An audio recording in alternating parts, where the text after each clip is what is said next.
नमस्कार दोस्तों, मेरा नाम है आशुतोष मांडके और आप देखना शुरू कर चुके हैं डायनामिक इम्पल्शन। आज के इस वीडियो में हम बात करेंगे 18 जुलाई 2024 के करंट अफेयर्स की। और अब जब आपने इस वीडियो के थंबनेल पर क्लिक करते हुए वीडियो देखने की शुरुआत कर ही दी है तो अंत तक जुड़े रहिएगा, क्योंकि आप सभी लोग जानते हैं कि ज्ञान को कभी भी अधूरा नहीं छोड़ना चाहिए। ठीक है, शुरू कर रहे हैं वीडियो को एक एनर्जी के साथ में, एक पॉजिटिविटी के साथ में। अंत तक जुड़े रहिए। हाथ में एक रफ कॉपी ले लीजिए, एक पेन ले लीजिए। शुरू करते हैं पहली जानकारी। शिक्षा मंत्रालय और विश्वविद्यालय अनुदान आयोग, जिसे यूजीसी कहा जाता है, यूजीसी वर्तमान में एक चर्चा का विषय बना हुआ है। सबसे पहले तो ये इसने उच्च शिक्षा में भारतीय भाषा साहित्य के परिदृश्य को समृद्ध बनाने के उद्देश्य से एक महत्वाकांक्षी परियोजना का अनावरण किया है। जी हाँ, यह अभूतपूर्व पहल, जिसे अस्मिता, अनुवाद और अकादमिक लेखन के माध्यम से भारतीय भाषाओं में अध्ययन सामग्री को बढ़ाना, इसके नाम से जाना जाएगा, है ना।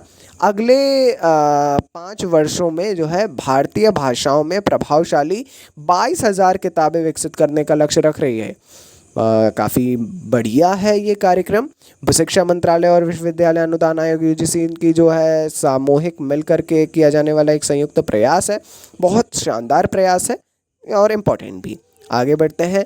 केंद्र ने मंत्रिपरिषद में बदलाव के बाद केंद्र सरकार के शीर्ष सार्वजनिक नीति थिंक टैंक नीति आयोग का पुनर्गठन किया है।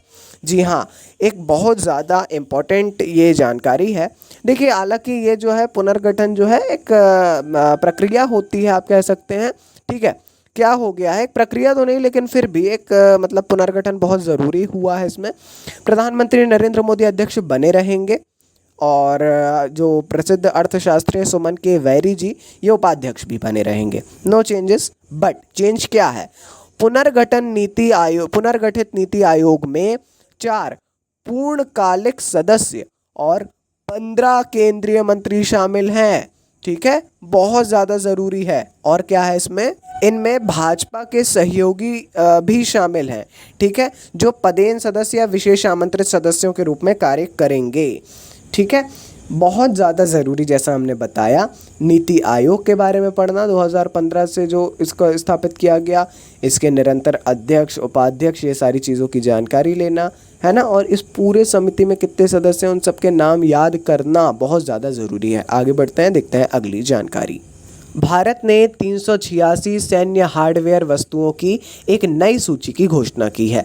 सैन्य हार्डवेयर वस्तु, ठीक है, जिन्हें एक निश्चित समय सीमा के तहत आयात पर प्रतिबंध लगाने के बाद केवल राज्य संचालित घरेलू निर्माताओं से खरीदा जाएगा, है ना। एक निश्चित समय सीमा के तहत होगा, आयात पर प्रतिबंध लगने के बाद केवल राज्य संचालित घरेलू निर्माताओं से खरीदा जाएगा। क्यों किया जा रहा है, मेक इन इंडिया को बढ़ावा देने के लिए। एक बहुत बड़ा निर्णय है यह घरेलू रक्षा उद्योगों को बढ़ावा देने, जैसा हमने बताया, और आयात निर्भरता को कम करने के लिए व्यापक पहल है। आयात हमें कम करना है, निर्यात को बढ़ावा देना है। एक प्रयास ये होता है, हर एक देश का होता है और हमारा तो है ही, बट हम ऐसा कह नहीं सकते कि हमको आयात नहीं करना है। ठीक है, ऐसा डायरेक्टली नहीं बोला जा सकता है। इसके लिए कुछ प्रयास ज़रूर किए जा सकते हैं और कर भी रहे हैं। आगे बढ़ते हैं। 35वें अंतर्राष्ट्रीय जीव विज्ञान ओलंपियाड 2024 में भाग लेने वाली भारतीय टीम ने उल्लेखनीय सफलता हासिल की, जिसमें एक छात्र ने स्वर्ण पदक जीता और 3 छात्रों ने रजत पदक हासिल किए हैं। अंतर्राष्ट्रीय जीव विज्ञान ओलंपियाड 2024 अंतर्राष्ट्रीय स्तर पर भारतीय टीम ने वाकई में एक सफलता हासिल की है। ठीक है, काफ़ी ज़रूरी है। हालांकि थोड़ा सा जो है आप ओलंपियाड वगैरह में जाएंगे तो अच्छी जानकारी आपको मिलेगी। आइए बढ़ते हैं अगली जानकारी की ओर। सीरम इंस्टीट्यूट ऑफ इंडिया और ऑक्सफोर्ड विश्वविद्यालय द्वारा विकसित एक नई उच्च गुणवत्ता वाली मलेरिया वैक्सीन आधिकारिक तौर पर अफ्रीका में शुरू की जा रही है। देखिए, अफ्रीका में जो है मलेरिया की वैक्सीन बनाई गई है सीरम इंस्टीट्यूट और ऑक्सफोर्ड विश्वविद्यालय द्वारा। अब इसकी टेस्टिंग आप कह सकते हैं पहली बार जहां चालू होता है, डेफिनेटली आप उसको ये कह सकते हैं कि ये क्या है, टेस्टिंग है। भले ही कितना कह लें कि हम पहले कितना ही टेस्ट कर चुके हैं, फिर भी इसके साथ कोटेड आइवर पश्चिम अफ्रीका में R21 मैट्रिक्स M का प्रशासन शुरू करने वाला पहला देश बन गया है ना। ठीक है, अच्छी बात है। बाकी अफ्रीका, भारत, इन जैसे देशों में आमतौर पर ये किया जाता है, ऐसा माना जाता है और बड़ा कंट्रोवर्शियल विषय है, ज़रूर पढ़िए। आगे बढ़ते हैं। उत्तराखंड सरकार ने अपने ई स्वास्थ्य धाम पोर्टल को आयुष्मान भारत डिजिटल मिशन के साथ